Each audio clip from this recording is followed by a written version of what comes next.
Welcome back, friends. In this video we'll talk about basic ER diagrams. Okay, now what is ER diagram? Using ER diagram we can express the overall logical structure of the database graphically. ER diagrams are simple and clear. Now we can see already say ER diagram is there.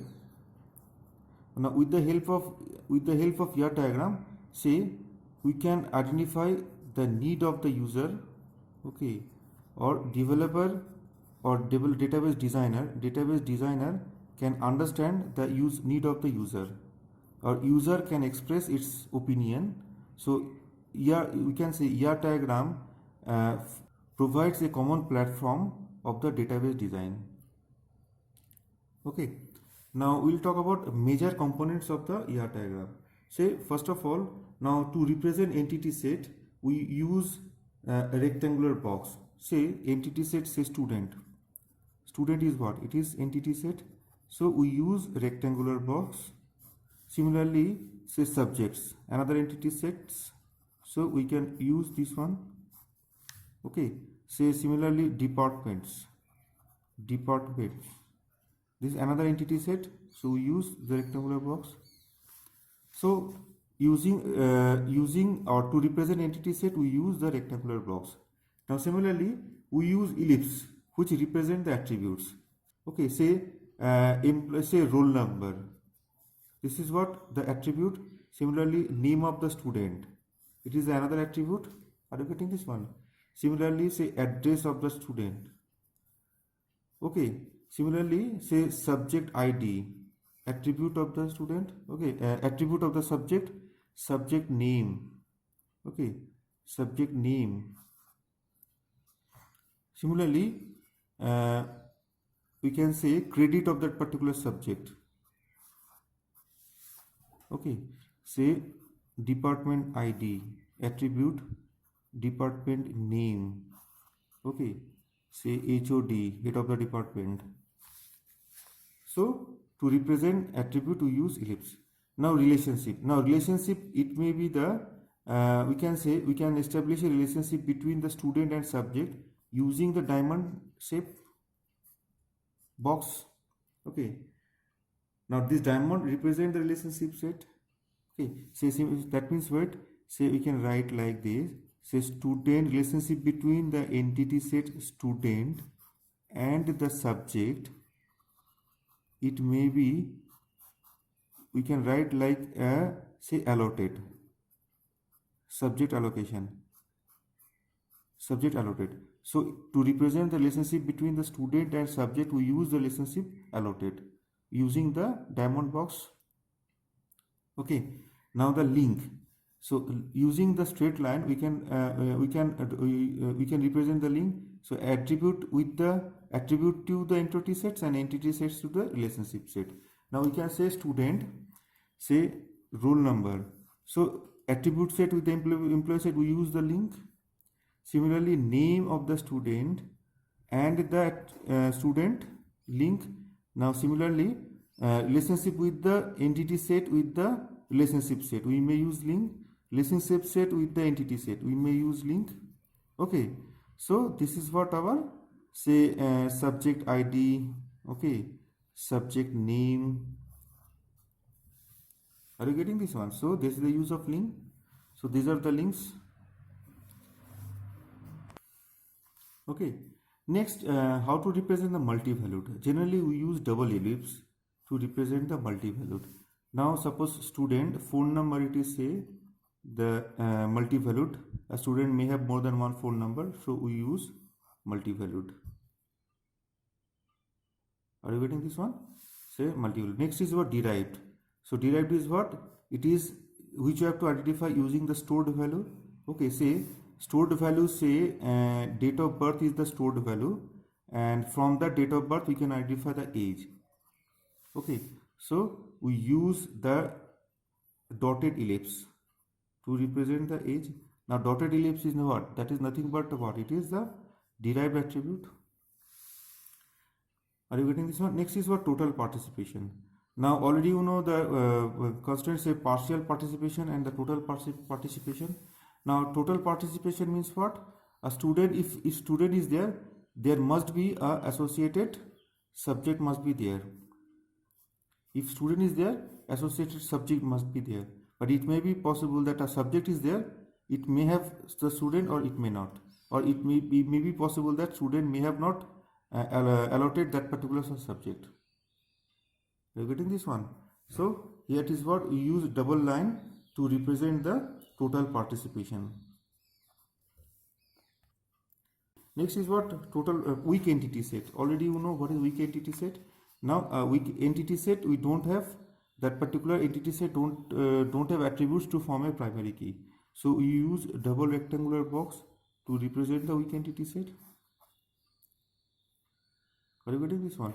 Now suppose a student is there and we want to know its hobby.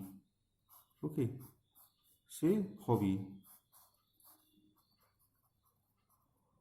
Now we may assume that hobby is what? It is a weak entity set.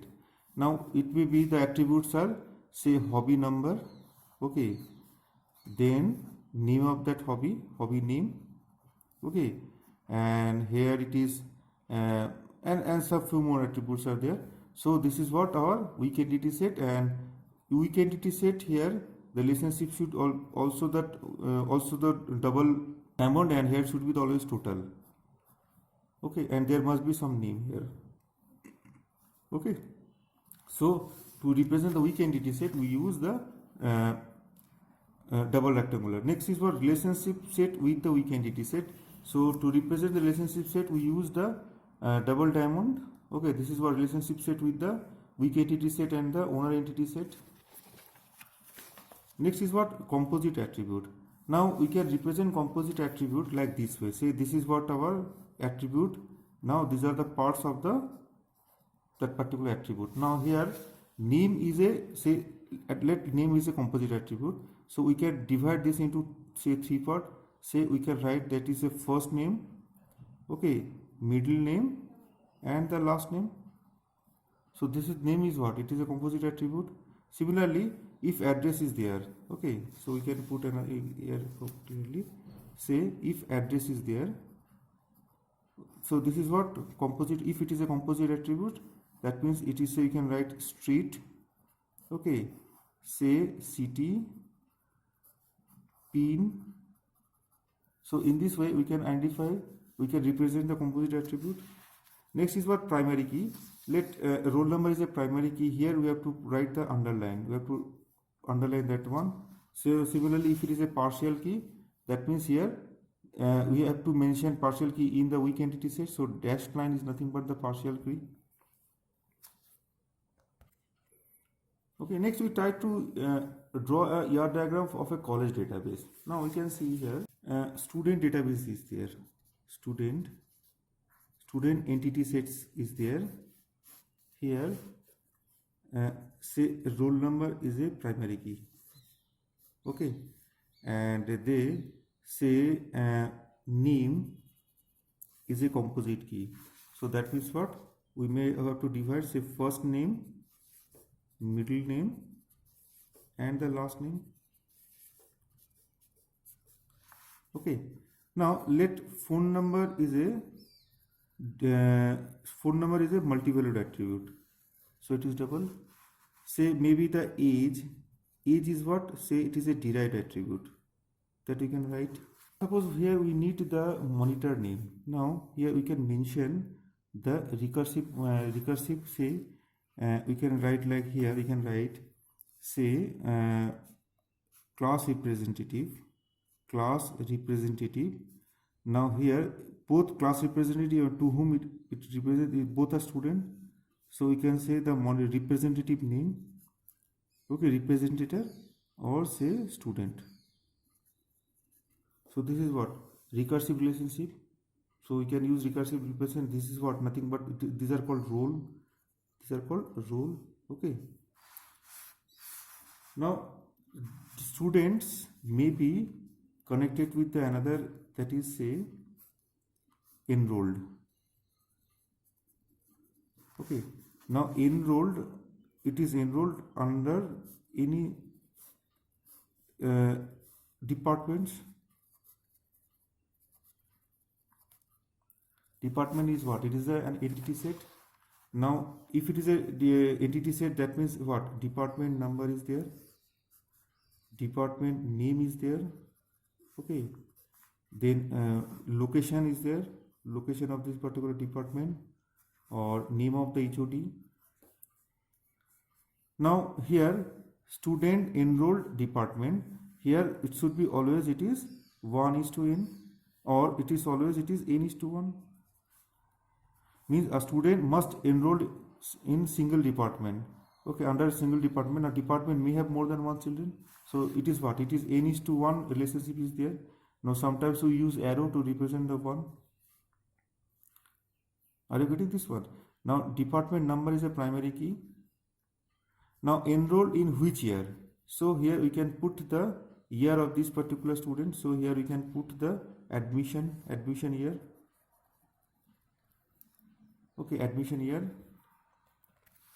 Now say department may provide subjects.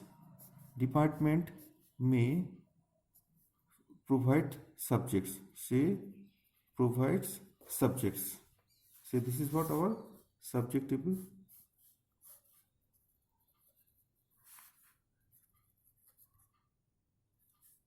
Okay. Now it may be the m:n. Now one department may provide any more than one subjects, and one subject may be assigned by any other more than one department.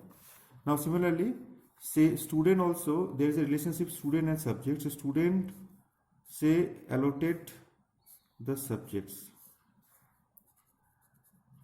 Allotted subjects. So it is what? It is also relationship is what? It is m:n. Are you getting this one?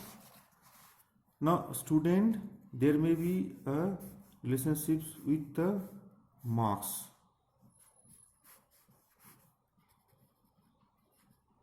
Marks or examination entity sets. So student got marks. So here marks, it may be here that the information may be, and there may be relationship between marks and the subject.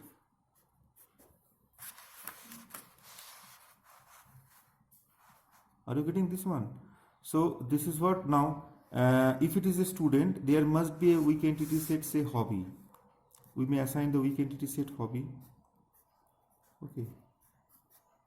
Say hobby is what? It may be that it is a weak entity set, and always it is a total, and here should be the relationship weak entity set, relationship with the weak entity set with the owner entity set. Okay, here we try to cover all of the year database concept. Now suppose another entity set is there, say faculty. Okay, now faculty, it may be the say employer number, it may be the faculty name. Okay, faculty, say faculty number, faculty name, faculty say specialization, faculty date of birth, faculty date of join. Okay, now there must be a relationship in between the department and the faculty. Okay, there may be relationship between the subject and the faculty. So faculty belongs to the department, faculty teaches the subject, faculty teaches the subjects. So this is what we can say, one simple ER diagram for the college. So here you have to put some more, means here we can add as many components as possible.